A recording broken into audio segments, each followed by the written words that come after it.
sabia que com mais de 200 mil casos novos diagnosticados a cada ano no mundo, nós estamos falando da hanseníase.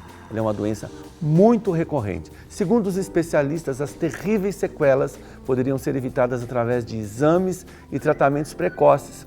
O Brasil ocupa o 2º lugar no mundo em casos de portadores da doença. É desesperador, não é? Imagine isso, 2º lugar. Bom, não conseguimos ver o final disso. Um saliente professor Vítor Jaller, infectologista francês, para marcar a semana de combate à hanseníase, conversa agora com a dermatologista Deise Dávila. Doutora Deise, obrigado pela sua presença aqui. Muito bom. Por que uma dermatologista falando sobre hanseníase? Ele é um problema, é uma doença específica da pele? Exatamente. A hanseníase, ela é uma doença estudada principalmente pela dermatologia, porque acomete a pele e os nervos que vêm, né, principalmente a infiltração vindo desses nervinhos da pele e acometendo, então, os ramos neurais. Então, doutora Deise, é a forma de identificar, inicialmente, realmente é na pele? Pela pele. Isso. Existem alguns casos de acometimento que o paciente sente pelo nervo, ele começa com dor neural, mas normalmente o diagnóstico é via dermatológica. Estou falando palavrão se eu falar lepra? É um termo que foi abolido, né? Pelo estigma do doente. Não se fala mais esse termo. Palavra. Não. Ok, mas a lepra, que é até mesmo tratada na antiguidade, até mesmo relatada na Bíblia, a gente utiliza o nome de hanseníase. Hanseníase. E falando um pouquinho da doença em si, você pode identificar que ela é uma coisa mais presente em mulheres do que homens, mais em jovens do que adultos, mais pessoas com pele clara ou pele morena, ou não tem a ver com nenhum desses aspectos? Não, a hanseníase ela não tem preferência, ela acomete igualmente. Ok, então não é um caso. Ela é congênita, hereditária? Não. Ela é de transmissão. Ah, é de transmissão. Ela é de transmissão. O que existe ligado à genética é que ela é relacionada à imunidade. Existe uma tendência genética à resistência e isso você herda. Então existe um grupo familiar que é mais ou menos resistente à doença. Entendi. E isso você herda. Nós vamos só começando aí no início, mas nós temos um VT que trata da colônia Santa Isabel. Já tive o privilégio lá de estar com os bonecos, com as crianças. Fica aqui na região metropolitana de Belo Horizonte e busca reinserir os portadores da hanseníase na sociedade. Vamos conhecer o trabalho bonito da colônia Santa Isabel. Pelas ruas da colônia Santa Isabel, no município de Betim, as antigas construções guardam as marcas de um tempo sofrido.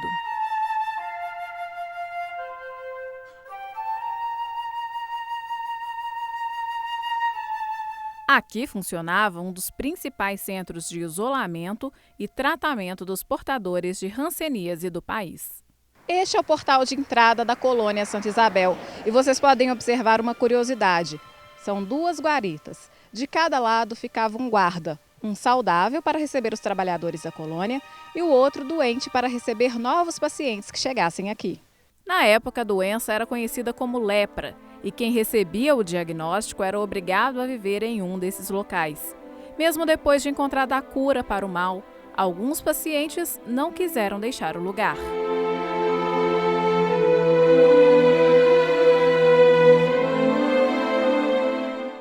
A colônia Santa Isabel foi criada no ano de 1928 e na década de 1950 chegou a receber 7.000 pessoas. E uma dessas pessoas que continuam vivendo aqui é o senhor José André Vicente, aposentado. Senhor José, como é que era viver aqui? Era muito difícil para as pessoas viver? Era muito preconceito? O preconceito sempre foi. Até hoje ele já diminuiu muito mesmo, mas ainda tem muito preconceito, principalmente nas cidades menores. Nascido em Resplendor, no Vale do Rio Doce, ele foi internado aos 7 anos de idade, quando apareceram os primeiros sinais da doença. Constatou-se que era hanseníase, naquele tempo falava lepra, né? E me passaram para dentro da colônia, junto com a minha mãe. Junto com a minha mãe e sem ela. O interessante era isso. Na colônia as crianças eram separadas dos adultos. Só os filhos não ficavam com os pais, não. Tinha um pavilhão onde as crianças ficavam ali, moravam lá, estudavam lá, ficava prisioneiro. Só saía, só podia ir na casa da mãe ou do pai uma vez por mês. O tempo passou e o menino cresceu. Os momentos de diversão eram no Cine Teatro Glória e nesta praça. Fora do cinema e dos bailes, era na pracinha que as pessoas vinham divertir, sair, papear um com o outro, procurar namorada, né? Ele era um dos enfermeiros da colônia. Por isso, nem sempre curtia o passeio na praça com a namorada, por causa do trabalho no hospital. Às vezes estava lá aqui com a namorada sentada no banquinho ali, não tinha horário de serviço não, era direto e reto. Aí o alto-falante ainda está ali até hoje, funcionando. O serviço de alto-falante, atenção, o serviço de alto-falante da Colônia Santa Isabel está convocando agora, eu sou enfermeiro da enfermaria número 5, número 4, número 3, era 5 enfermarias. Está sendo solicitado lá agora com urgência. Aí tinha que correr e entregar a moça na casa dela, ali no pavilhão onde é o hospital, ali era o pavilhão das moças. Tinha que levar lá, ele voltar e correndo para ir acudir a pessoa. Na década de 1950 foi encontrada a cura da doença. Seu José e outros pacientes da colônia ficaram livres da hanseníase, mas não do preconceito. Eu já fui repreendido entrando no ônibus, o camarada falou para mim assim, o senhor não está vendo que o senhor não pode entrar nesse ônibus? Você é leproso? O cara falou desse jeito comigo. Eu saí chorando. Porque senti como se fosse uma porretada que o cara tinha me dado. Saí chorando naquele momento. Eu precisava de pegar o ônibus e eu estava passando mal. E é exatamente por ainda ser vítima de discriminação que ele preferiu seguir a vida dentro da colônia. Foram 2 assistentes sociais lá em casa, quando eu recebi alta, perguntou se eu queria ir embora. Eu fui embora para onde? Minha família, minha terra é aqui, não tem parente para fazer lá fora. E na igreja onde seu José casou-se nos anos 1960, encontramos o pastor Felipe. Segundo ele, onde funciona o templo era uma casa usada desde 1940 para reuniões de vários grupos protestantes. Em 1966 foi erguida a Igreja Presbiteriana da Colônia Santa Isabel para atender aos portadores de hanseníase. Eles eram isolados, perdiam contato com muitos parentes, muitos chegavam à depressão e outros problemas. Então a igreja ela veio para poder fazer esse atendimento social exclusivo na época. A região cresceu e após o rompimento das correntes que cercavam a colônia em 1982, os moradores de Santa Isabel se uniram com os do bairro Citrolândia.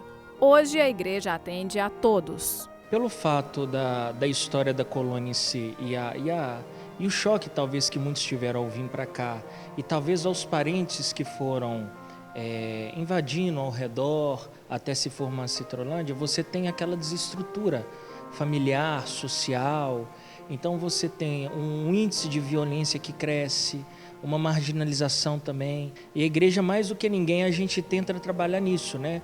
Dentro da sociedade, dentro da família, para reerguer e trazer novamente esses princípios cristãos.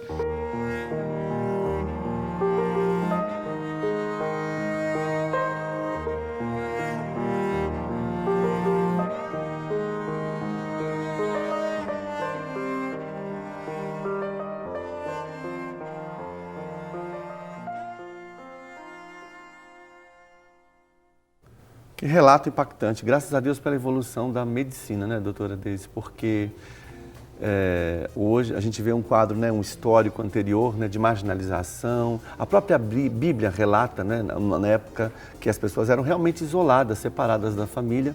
Parece que é um quadro não muito diferente do que esse senhor viveu em muitas situações. Mas você acha, Deise, que com toda essa evolução da medicina ainda falta informação para a população? Ainda falta. Na verdade, esse primeiro relato bíblico que a gente tem é um próprio cuidado, porque uma doença que não havia cura, o único cuidado era isolar o doente. Por causa do contágio. Por causa do contágio. E é uma doença de cura relativamente recente, né? Em termos de história da humanidade, né? Não de história recente. E cujo grande problema é a deformidade. Então a gente vê aquele senhor, quando ele levanta a mão, a gente vê as mãozinhas em garra, né? Que é a deformidade que ficou nele. Isso é aquilo que você comentou dos próprios nervos, né? Isso, que o maior problema da hanseníase é o acometimento do nervo. Além do quadro dermatológico, o dolorido para o doente é o que ele vai sofrendo em termos de acometimento neural. Entendi. Né? Eu tenho essa informação de que o Brasil está na lista como o segundo país, né? E o primeiro deles é a própria Índia, com 127 mil casos. Isso está relacionado também a quê, doutora Deise? À higiene, ao tamanho da população? Ou são lugares que têm mais essa propensão, tem mais pacientes e a coisa de alguma forma aumentou? A que você acha que se refere isso? Eu acho que é uma somatória genética, né? A propensão das pessoas, a saúde pública, né? A dificuldade de acesso ainda da população, a dificuldade de ter acesso ao dermatologista, que é um especialista ainda escasso no país. Então, é muito comum você ver pacientes que ficam anos tratando como se fosse micose, como se fosse verminose, aquela lesão, que ainda se atribui muito manchas, como se fosse verminose. E acaba enganando muito. Acaba enganando. É uma doença de uma evolução muito longa. Então, ela é muito silenciosa, né, dentro do grupo familiar. Você já diagnosticou casos? Vários casos, né? Porque a minha formação, eu fiz dermatologia dentro, logo depois eu fiz rancenologia, então eu trabalhei um tempo com rancenologia também. E quando você fala de evolução, ela é considerada uma evolução lenta? Na maioria dos casos, é uma doença de evolução muito lenta ao longo dos anos. Né? A gente fala em anos de evolução. Existem sim os quadros agudos, mas na maioria das vezes o paciente tem uma evolução ao longo de anos, até ele procurar um médico e se preocupar realmente. E esse tratamento, doutora Deise, são vacinas, são medicações, é necessário internação, claro que deve ter alguns casos agudos, como que, para a gente tranquilizar até mesmo o nosso telespectador, né, que pode ter identificado alguma suspeita?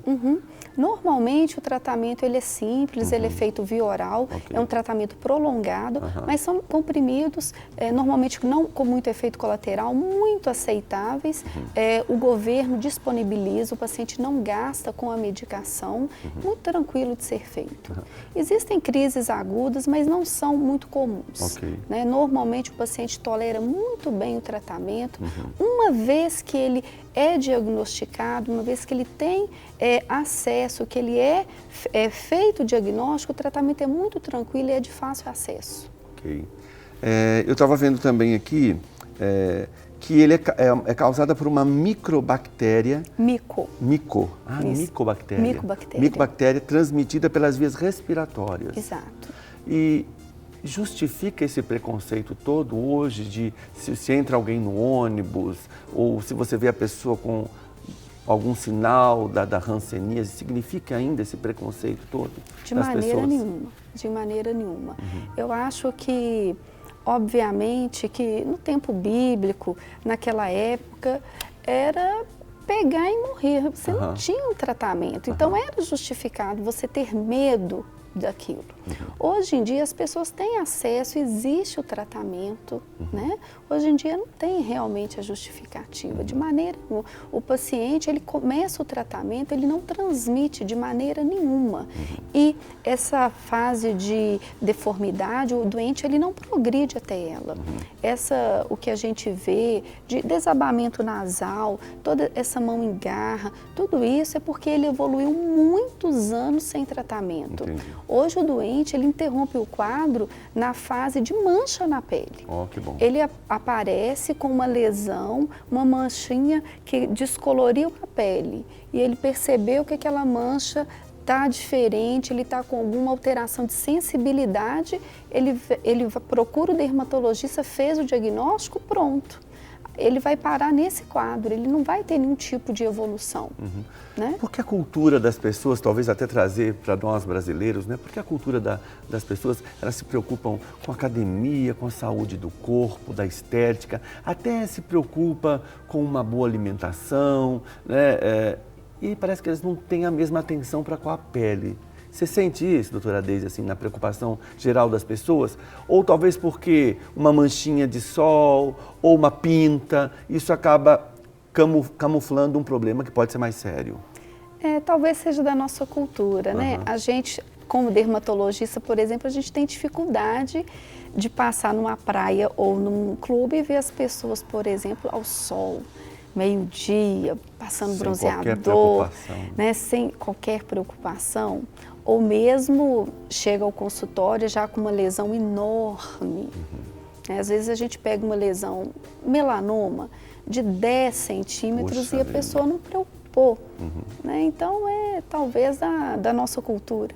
Né? E me parece também que, em relação à pele, as pessoas têm o excesso da automedicação, né? É uma alergia, é uma coceirinha, uma manchinha, eu raspei, ou foi uma pinta, e parece... Agora, essa incubação, né, dessa micobactéria, isso não faz com que as pessoas demorem para identificar ou não? Imediatamente, se a pessoa é portadora disso, automaticamente já começa a ter algum sinal? Não, o período de incubação ele pode ser longo. A pessoa pode ter aí um gap, às vezes, de 2 até 5 anos, até ter algum tipo de manifestação. Ação externa. Mas quando, por exemplo, existe um caso diagnosticado na família, então é chamado toda a família, todas as pessoas que têm um contato próximo são examinadas. Então o médico, ele, pela palpação de nervo, pelo um exame minucioso da pele, ele consegue muitas vezes diagnosticar precocemente outras pessoas que não têm nenhuma manifestação. E nessa identificação inicial, né, existe dor? Às vezes sim. Às vezes pela palpação de determinados nervos específicos, quando o médico faz uma palpação, o médico percebe que aquele nervo está um pouco espessado, na palpação ele sente um pouquinho de dor, né? Mas durante o exame, às vezes não normalmente. Doutora Deise, foi muito bom ter você aqui. Eu acho Obrigada. que são assuntos importantes que contribuem muito para o telespectador, né? Claro, em tudo isso que a gente fala, é importante sempre consultar um profissional, um médico, um dermatologista, né? E talvez, para a gente finalizar, Deise, uma dica prática até para a observação dos pais em relação aos filhos, né? Desculpa puxar para a minha praia, que são as crianças, né? A gente se preocupa, né? A gente sabe que a criança não tem a consciência. Então, talvez algo pontual que você queira orientar o papai, a mamãe em relação à hanseníase?